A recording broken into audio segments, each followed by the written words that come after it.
Ayan, bring me puting buhok. Bring me puting buhok.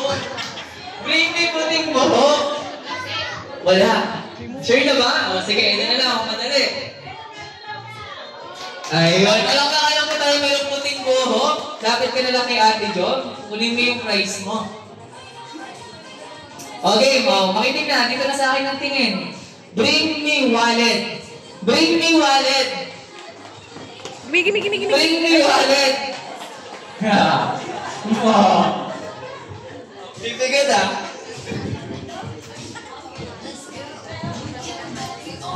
Ano gagawin natin dito kami?